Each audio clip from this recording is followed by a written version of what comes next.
kanina. Wala eh, parang all throughout the game kasi parang struggle ako eh, offense and defense. Parang hindi ko makuha yung momentum ko.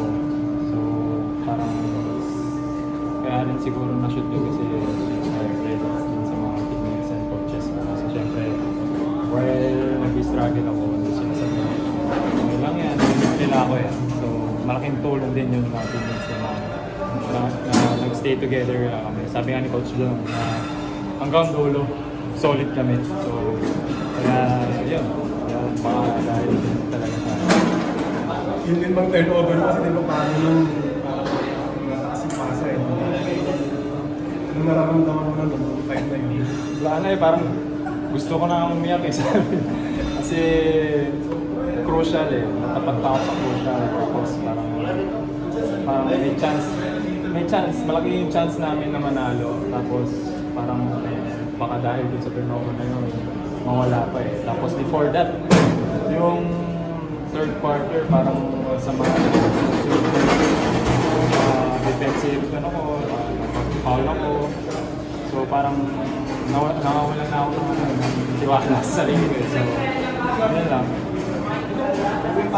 Sir, parang you felt all the emotions na late in the game nga, naka-stress ka tapos nag-finish yung game. Tapos again, sinebra ka, gano'n lang tingin mo ka lang ito magiging makakatulong sa'yo. Sobrang laking tulong to lalo na inebre kalaban. Tapos last ilang seconds pa, natapat pa ako sa free throw eh. Tapos nag-mintes. Yun nga, parang manghinayang ako until now. Pero sabi rin nga ng mga coaches na learnings na matututunan ko yan every time na mapunta ka sa situation.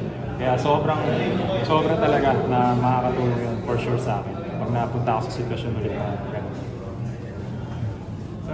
Throughout the conference, maganda rin yung kaya pakita mo isa pa sa mga consistent na nakakabawas pensa and even sa ibang departments. Ano lang yung tingin mo nagbago ngayon conference na to? Being consistent. Siguro yung nang dati, yung work ethic namin ng buong team.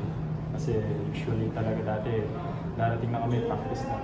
But ngayon, iba na eh. Parang darating kami na early to work skills with Coach Eman talaga. And sa lahat ng coaches na nagbibigay skills sa amin, yung nakakatulong sa amin. Kaya siguro, kaya rin ako naging consistent sa mga tinatrabaho namin.